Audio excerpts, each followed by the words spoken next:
Greetings, Summoners. Cosmic here, and welcome back to another Battle Spirits Saga video. And today we're doing things a little bit differently. We are giving a shout out to Purple all week long because we hear that it's not that great. So I am joined by Brandon of Team Icewall, you might know from Digimon and other games, but really important. Yes, this is 16.5 because he got 17th on Breakers, but if you notice that he's one of the people I test with in Prim's crew, has been playing this since Vegas. So they've actually played Curse Aggro or Curse Midrange, depending on how you want to classify the package, in two completely different metas. So I felt like there was no better person to talk about this list. So Brandon, how are you doing today? I'm doing well. Thank you for having me. So let's get right into it. So I'll put the deck list up on the screen for everybody, but really just talk about it. You know, what made you bring this and what were some key cards that you found to really help out in your matches through the event? So when it came down to choosing deck for this event, I was really trying to figure out how to beat the meta because my brain gets stuck in that format. I like math, I like solving problems, and the meta is a problem that I was trying to solve. Towards the end of it, as we've talked about, you and I and Primitive, the meta we expected to just be aggro. A lot of red Pterosaur, some white aggro, and I could not figure out how to beat it with all of these other decks I was trying. And then I think 3 days before we left for the event was our last testing session. I was on this really weird, obscure build between white and red. And then we're just like, okay, drop it. I'm dropping it. Why not just play purple? I'm comfortable with it. I know it. If y'all have checked Primitive's channel, his latest video, talking about confidence and that being the key to success, I completely agree. So that's why I chose it. It's because it's the cards I know best, and it's how I know how to play against all the other decks the best. Yeah, gotta give a quick shout out to Jesse for making top 32 with it in Vegas, which started all of that. So really, how much did you guys play it between, what Vegas and how that list started to where it was today? Or was it just like going back to that comfort pick where it was really like, hey, this has been in our group's testing pool for months now, and it's just time to sleeve it back up again? We had actually dropped it occasionally. We only picked it up to test against what purple would feel like. None of us were really considering it, but like you said, it just became the comfort pick, sleeved it up in the fresh sleeves, no longer the training sleeves, made some changes one day, sat down before we left for the event, and was really happy with the changes we made. One of which is the difference between Purple Smoke Valley and Rotting Swamp. It was a really hard choice to go between the two. I think everyone has that struggle going between the two. And I ended up going with Purple Smoke Valley just because I get to draw outside of the attack step. That's what stopped me with the Rotting Swamp. Purple Smoke Valley just felt a little more consistent in my draws throughout the game, especially in combination with Abandoned Guillotine, where if they don't swing and it's at that level 2, I get to select one of those guys and strip them down to 1. And then we go into what I think a lot of people were most surprised seeing in this list, Prankster Imp, Devilish Prankster Imp. Yeah, it definitely caught me off guard as well. It's one of those things that I talked about when we first did that. I made Prim play against a similar list way back then. It's like, yeah, I really like this Imp. I think it does well at curving out the lower side of the deck, which can have struggle with sometimes. It's like, man, this has got to be really good. Just find the right numbers for it. So I'm glad to see that it was able to make the cut here because I think it is something that more people should play if you're focusing on this archetype in particular. I completely agree. Actually, before Vegas, I was trying to convince the team to let me put it in the deck or, to test it out, but we couldn't figure it out right. We didn't have enough shadows in the deck, we found out at that point. But with the new ratios, it just worked really well. Devilish Imp, turn 1 with, when I'm going second, dropping Devilish Imp into Camelot Knight for free right after that. They're losing their only guy on board, no matter what, whether they block with the Camelot or if I'm stripping through Prankster Imp, since Camelot Knight is that shadow. It worked really well early game and continued throughout the entire mid game. Just having an Imp or 2 on board just completely made my opponent's play different. Yep, absolutely. And going back to the guillotine comment as well, we see the one on the list here today, and it's something that I think I was running like 2 or 3. How important did you find it to be in the deck overall? Would you change the numbers of it, or was it just something that you wanted only in some matchups? Like, just tell us more about the guillotine and how important it was for your weekend. Oh, for sure. It wasn't when it came out, it was super important. Watching, for example, different white control players play around it when they wouldn't swing at all, but now they have to swing one of their blockers, or watching a red aggro player who's on the who I've controlled out where they have limited resources in hand, but now they have to swing their only guy on board. Otherwise, once again, I'm going to get rid of it the next turn. I would actually probably bump it up to a 2, try to find a place to cut it, because it came in clutch more than I thought. And that 2000 DP level 1 effect really helped, for example, just making my Camelot Knight a 3k, where people would block it with the 2k thinking we'd be trading, but no, it lives 3k, so now you have to deal with my Camelot Knight next turn still. Yeah, same thing with Flying Arc as well, right? Like Caladrius, it's kind of that same scenario where it's like a lot of people just think it's a 3k, it's going to block, it's going to die, whatever. And you're like, no, suddenly this is a 5k, and we have Angelic Pressure on the back end. So you're hitting some very, very nice BP thresholds that, especially as we think about more support within set 2, or I guess maybe as early as EX01, we'll see, right? We might get more support that way for Luster, for Shadow, so for some of these other archetypes. And I guess that's a really great segue into the next part. So obviously, the big part looking forward is we got a new shiny promo, right? Black Lance is featured in the tournament promos that you can earn today by playing at your local game store. So where do you think that fits in this list overall? And what do you think it's going to do for the archetype overall? I was actually just having this conversation with Primitive. Correct me if I'm wrong, just because I don't have all the names off the top of my head. That's the 6 cost 4 reduction, correct? Yep. Draw 2. The draw 2. I was just saying, if it was a 5 cost 3 reduction, I would be playing it over Cavalier potentially, or in tandem with Cavalier. But as you see, I played the 4 Mordred, and Mordred was just arguably the most important card in my deck this weekend. So the fact that it doesn't proc Mordred and it requires 4 reduction crystals to go off, I'm not entirely sure if I'm going to throw it in here yet. I've considered it. I'm definitely going to start testing it at a 2 of just to see, how it could fit.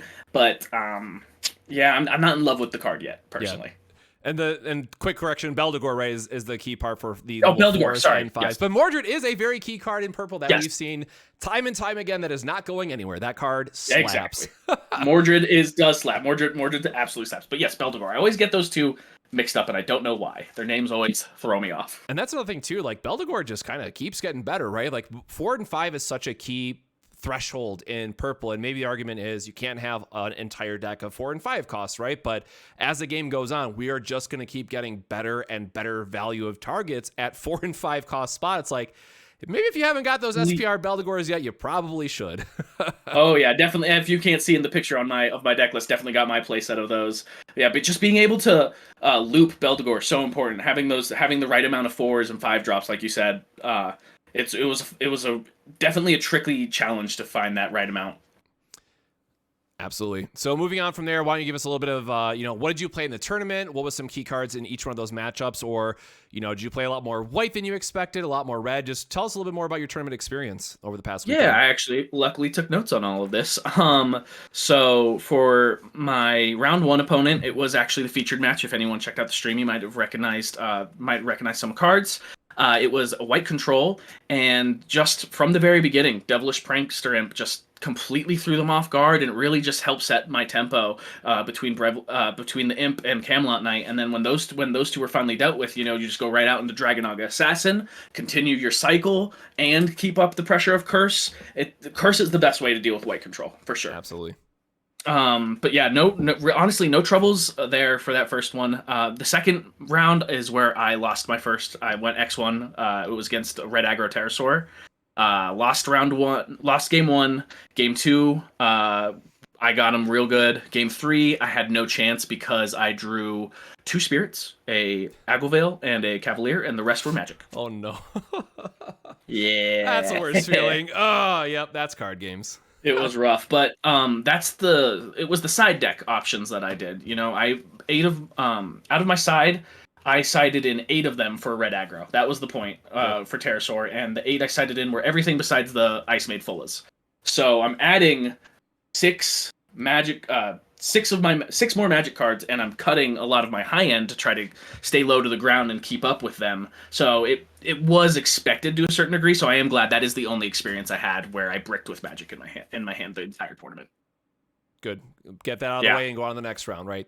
Exactly. And then the round 3 was white aggro.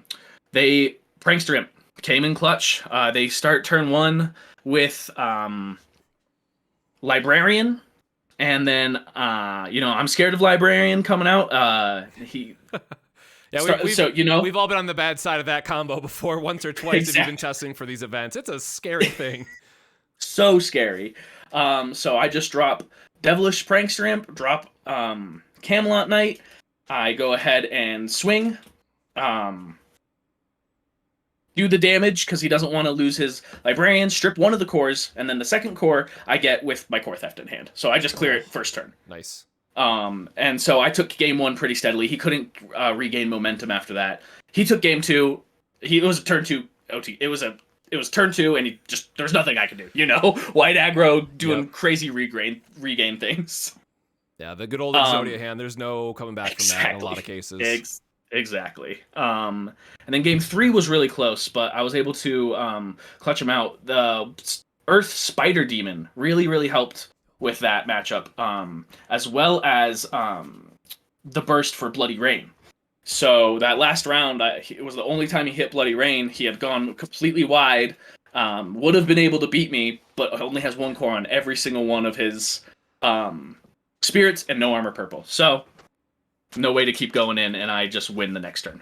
Nice. And that's a pretty common effect, actually. We get later in this life cycle of Battle Spirits and Battle Spirits Saga. I should clarify that purple will have this taxing effect. So I know it was one of the key decks. I forget if it was Purple World or if it was the Mirage that does it. One of the two, but that's another way that I know a lot of people are thinking hey, aggro is a really big thing. How do we combat against it?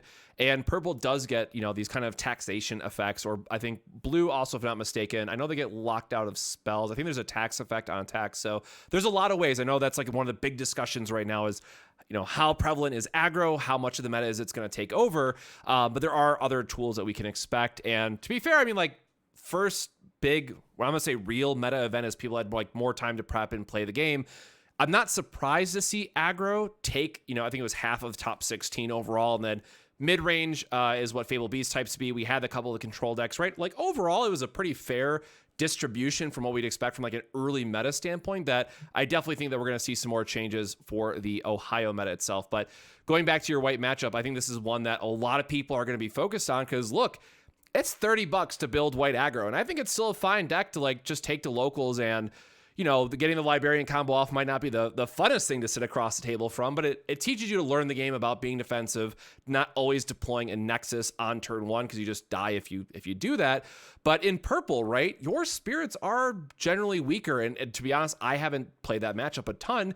So is the BP thresholds on the spirits just enough to get past white aggro, or how do you really pilot that match from a control standpoint to go over it, or is it just a battle of attrition and trying to turn stuff sideways and hoping that imp can get you there? So actually, you play it real slow. It was my experience. You don't really start swinging in until you've depleted their hand all their resources as much as you can. You do that with Mordred. You do it with Beldegor. You do it with blocking with your 4 or 5 costs and looping Beldegor to popping whatever. Just swing if it's at the higher BP threshold. Another card that came in clutch was my side suppression. Being able to suppression. Yep. And pay that soul core, having even Cavalier out at a 4K, and now all of a sudden it's a 7K blocker. Very, very few white of those low to the ground cards will go over that, especially early in the game. So the siding suppression really, really helped for sure. Suppression MVP for a lot of the lists that we've seen in top 16, and just even outside that with people testing and saying hey, yeah, the pterosaurs were even putting it in. So it's definitely something more I expect to see. More aggro decks adopt in general. So what other decks did you play against? So after that was my 4th match was another white control player. 2-0'd him. I didn't even side out for the first 2. My first 2 white control players. I don't think they were great players, but I just don't think they understood how to get past the curse swarm, and that's my game plan when it comes to the white control. Swarm the bird with curse, because that armor purple don't stop no curse. So that one was pretty easy. We got to time, but I had won game 1, and in game 2 he only had 1 life left and I still had all 5, so he had scooped it up by the time time was called. Very understandable. The next round was actually pretty interesting. It was round 5. It was a mirror, and it was my second loss, actually. We went 1-1. Time was called. He was turn 0. 2. Yeah, he was turn 0, 1. He does his turn 2. Time's called before we could get to turn 3.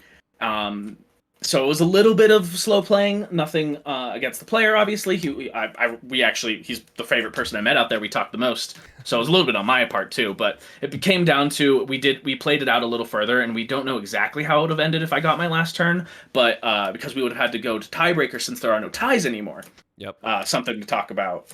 But we would have had to count our deck, and at that point, I was just I picked up on my cards already and didn't have a chance to count the deck to figure out what would have been if I had my last chance to turn, because he had one more life than I did.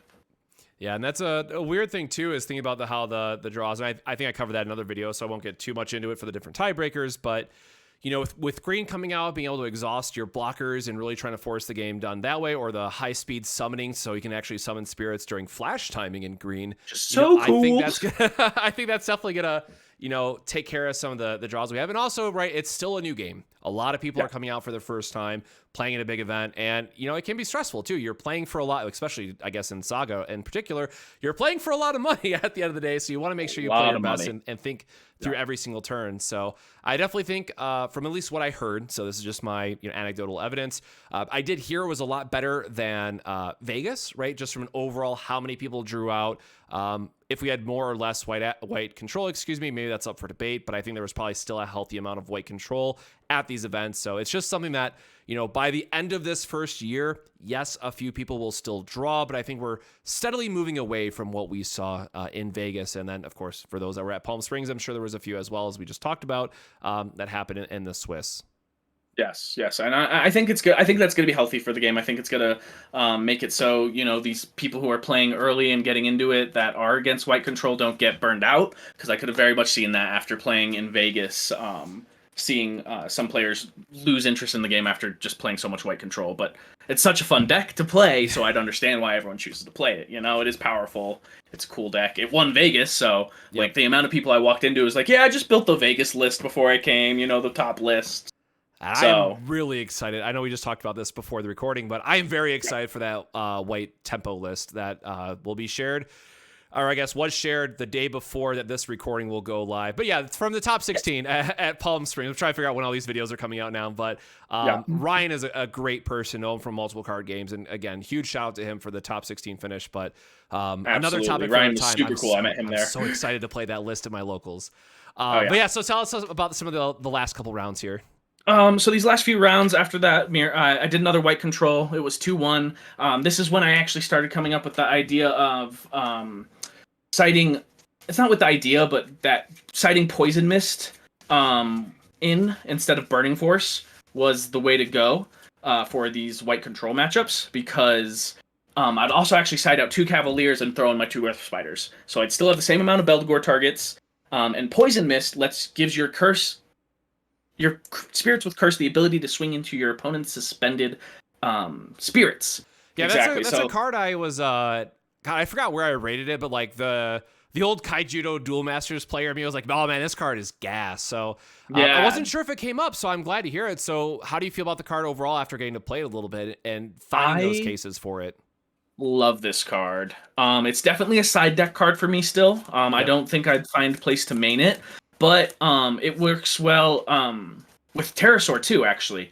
I'd used it once, I forgot to mention earlier, in the red Pterosaur matchup. Oh, right. Wait, no, it's actually this next matchup that I haven't mentioned yet. This is when I start to use it in the next matchup. So after winning the white control, I go to Pterosaur, I 2-0 Pterosaur, red aggro. He's playing really well, but with the combination of Imp the first game and all my shadows going in and playing slow, making sure he has low resources before I give him more cores so that he can play different things, I was able to finish that out. Game 2, he has a full board. He swings a bunch. I ice wall. All of his creatures are suspended. He has no cards in hand. I spam the board with Curse, free Camelot, a Dragonaga, not Cavalier. Brain. Doesn't matter. The one that draws. Dragonaga Assassin? No, this one. Agilvale. Dragonaga, Agilvale, all my curse, Okapandle, and I swing into every single one of his guys on board. He has no board at all. And he has no hand. He has 2 Volcanics out. So he draws 2, trashes 2. Or draws 3, trashes the 2, has 1 card to play. I win the next turn for a 2-0. Nice. Yeah, very, very excited to see that card get some play too, because I think That's one of the things we go back to, right, from the Vegas event to now this Palm Springs, and obviously we're gonna have more grand opens to follow. But there is still we've been playing this meta for 3 months now, and we have 3 more months to go. There is so much more of this format to explore, and I think more of these, yes, they are sideboard cards, but they're sideboard cards that are going to win you games that I think more people need to discover and figure out how these are going to work out. So, like, I'm very excited for EXO1. Yes, I'm very excited for BS, the second set, right? I want green to be in the game, but like, there's still stuff I'm enjoying finding out about set 1 3 months later, which if this was any other card game, I would be losing my mind by now. I completely agree. We still have juice to squeeze out of the perpetual fruit that is this first set, you know? Perpetual is the wrong word, the metaphorical fruit. Yeah. But yeah, I would consider going up to a third Poison Mist in my side, because the Folas just, I don't think you need them in the mirror. It's nice, but if you play the mirror well enough, then you're not core stripping enough anyway. So I think I want to replace my Folas in the side. Interesting. Yeah, like very, very excited to see where this had come out, and overall, like I love this idea for the list, and I know that between this and then the other one that people are going to see in top 16, they're very similar. There's lots of overlap, but you know, there could still be room to take this for like Ohio or again for future grand open events. Or sorry, did you have one more round to talk about? Yeah, last round would be White Control, actually. It was actually against Austin, who won Vegas. I won game 1, you know, curse aggro, like I've mentioned. Game 2, though, he locked me down. He had, I can tell you the exact board because I was traumatized. Oh, no. 2 Enterprise, fully cored up, a Fola, a Pegacyclone, a Snowflaken, a Buffalo Bill, and a Elk. All of this at board at one point. And through the using ice shields from having multiple ice shields in hand, so I could heal and play it from hand to stop the battle. So I could stop the battle from hand and then heal after birding with Elk. And having 2 depths on boards, I was able to stabilize to the point where by the time he had this massive board that I couldn't get over, I also had a pretty hefty spirit board, so that every time he would finally go on the aggressive, I was drawing from depths. I would block. I was fishing for my ice shields to stall the game as long as possible. Unfortunately, that was where I was at, because by the time he got me to this point where I knew I was going to lose game 2 if it had continued. 5 minutes were called in the round. So I didn't want to risk going into game 3 and losing on the tiebreakers. So unfortunately, I did have to play in a manner where, you know, I'm blocking, I'm recycling my Beldegors, I block with Beldegors, recycle Beldegors again. So he can't count exactly how many blockers I have on board. So it's really hard to figure out when he's supposed to start swinging. That was the best thing to do against when you're locked out, I think. You aim for game 1 win, and then if you're locked out in game 2 and you're nearing the end, don't scoop up. Just, unfortunately, you got to play that stall game, you know, with your Beldegors, with your ice shields, and eventually you'll either win out on time because you won game 1, or you'll get to the point where there's so little time for game 3 that you have a more likely hand that'll do damage than White Control, just based on how White Control plays. And even then, too, right, there's a conversation we had about walling up and making sure you're preserving your life total, but at the same time, like, you are drawing through depth. So there is a scenario where you will eventually play this defensive game, go through enough of your deck where you finally find the key pieces you need, and can eventually win out and swing for game, right? Exactly. And it's something I talk about a lot, like knowing when to scoop. But in that particular matchup, it's really hard. Like, you have an engine on board that, one, is also your key piece for when you want to go on the offensive, right? Just giving everything curse. And 2, it's letting you draw through your deck so you can find those answers. So yeah, that's a really hard time management board state consideration. I think can definitely catch a lot of people. And I think that is the only reason I took, you know, that game, because we got time and I had more life. So that's what it was. And then I won game 2, which wins the set. Yep. I won game 1, which would have won the set anyway. Another interesting thing, another reason I chose Purple Smoke out over Purple Smoke Valley over Rotting Swamp was because of the level 2 effect. I forgot to mention that earlier. Oh yeah, having curse make him unblockable. Yeah, with the 1 cores, it really helps in the White Control matchup too.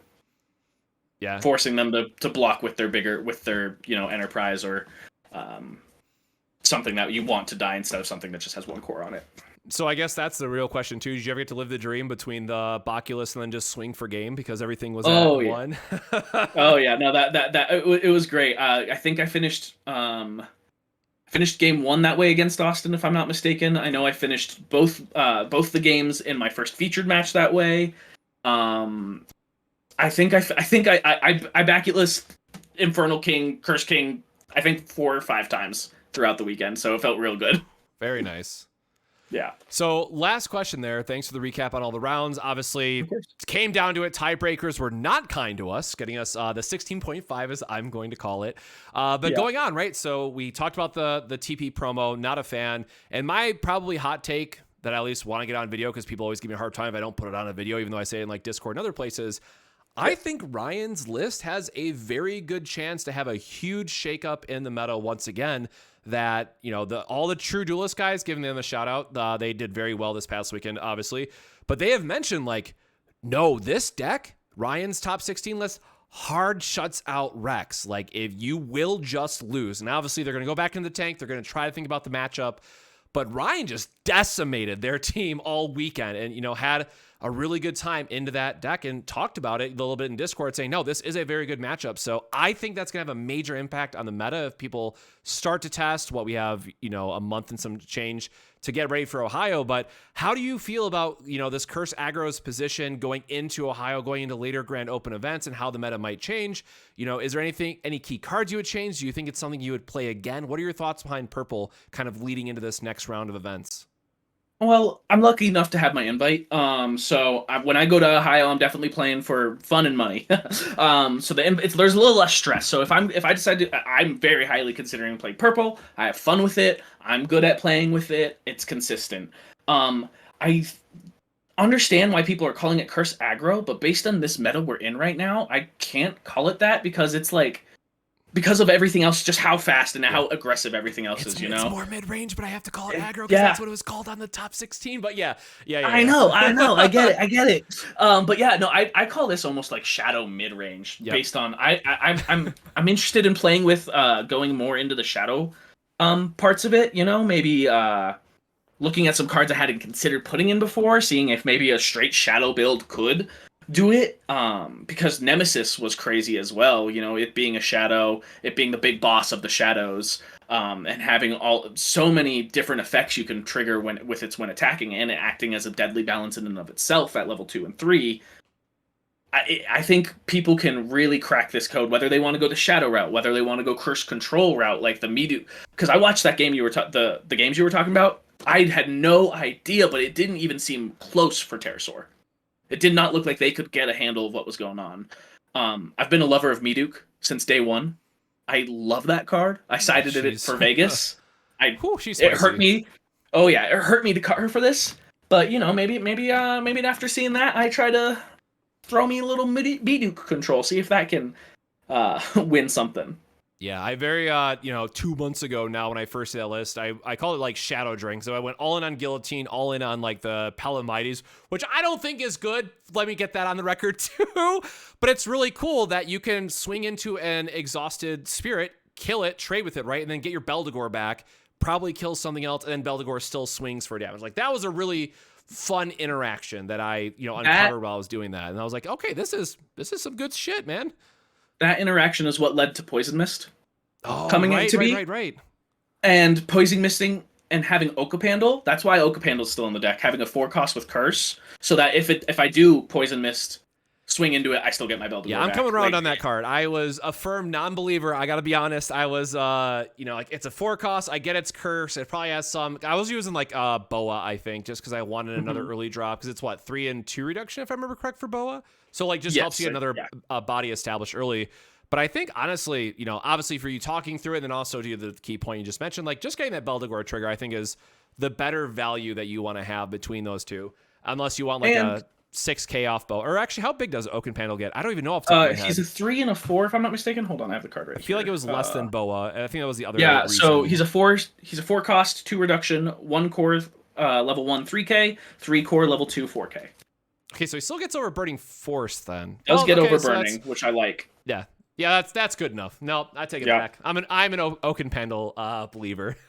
Changed your opinion. That's what matters. And what's nice about Oakenpandle too is you side it out, in red pterosaur, and you throw in Earth Spider. You still have that 4 reduction, and now you're stripping cores for a matchup that might make more sense to have core strip compared to curse. Exactly, because they want to go wide every time, and that 1 core strip is all you need on that.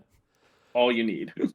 So, want to give you a chance here at the end. Do any kind of shout outs. I appreciate you coming on and talking about the list, because again, I'm very excited for Shadows. Can we all just agree it's Shadow Midrange, please? Yeah. Thank you. Please. Let's set that record. I called it Midrange in my video 2 months ago. I know it was called aggro, and everyone was calling it curse aggro for the top 16 and whatnot. We have the other top 16 lists. They're actually pretty similar at a quick glance. I'll have to look at them again, but it is Shadow Midrange. That is the name that we're going to be going, going forward. But there is a curse aggro build. That's the thing. Yes, I think Jesse had more of a curse aggro build from his top 32 in Vegas. Whereas mine, I took out the more of the free stuff. I took out the sky, and now it's more mid range with the imps and whatnot. Yep, absolutely. So give it a second here. I know Prim's in the background dancing around. You guys are getting ready to go to locals and whatnot. Shout out to Primitive for always helping me with we are. the games and whatnot. I want to give you a final shout out here at the end. Final shout outs, obviously Team Icewall. Shout out Team Icewall. We play almost every single day, so they're grinding when I'm working, so I have to appreciate them. Michael and Prim, Lunar, Prim, Michael, Prim, Jesse, Prim. Shout out. Those are 4 names. Yeah, they're all the same person. They're 2 different people. Let it be known I got shout out twice. Jesse got shout out once. It was an accident, Jesse. Shout out to freaking Bandai and everyone running the Battle Spirits tournaments. I can't remember any of their names, but the head judge, he's lovely. I've gone up and asked him so many different questions. Roman, he's we really love you. Nice guy. I gotta get that out there. Roman, we love you. Thank you. Absolutely. I don't know her name, but she's an organizer for Battle Spirits Bandai. She has like the blue hair. She's amazing. Amazing. She bought everyone food day 2. She bought everybody food, and we all just got free food day 2 because she was awesome. And then shout outs to Ryan, to Zach. Y'all were awesome. And then shout outs to everyone who, plays the game. Let's keep it alive. Sounds good. And shout out Cosmic. Oh, shout out Cosmic. Duh. I didn't think I had to shout you out because we're on your channel, but shout out to you. We always shout out Cosmic. I appreciate you guys. Like I said, we'll get some more gameplay videos in here sometime soon. Sure. So with that, thank you again, Brandon. I mean, you got your invite, right? No matter what, you got your invite. Obviously, more cash That's what matters nice, the most. but you get to go to the Pro Tour, which is located in. Edit in here. We don't know where the bloody Pro Tour is. I thought you were gonna leak. No, I wish I had it. I don't got it. I know there's some rumors floating around, but obviously I can't share them for a multitude of reasons, and I want to make sure that when those official announcements are going to be made, that's from the official sources and all that stuff. So with that, thank you again, Summoners. Get out to your locals. Make sure you're playing the game, spreading the word. Get those very sweet Tournament Pack Volume 1 promos, because, obviously I'm biased for Eagle. You know what? Fine. Final round, last quick question. What is your favorite Tournament Pack promo? Go. We'll get one here at the end. It's between Eagle or Axe Spider. Okay, I think Maybe that's Jaguar. Fair. I don't know. I can't choose. That's where most I think Jaguar is being slept on. That's where most people are at. So with that, thank you so much, everybody. Make sure to stay hydrated, my friends. Stay safe, and we'll catch you in the next Battle Spirits Saga video. Cheers. Bye. Thank you, Cosmic.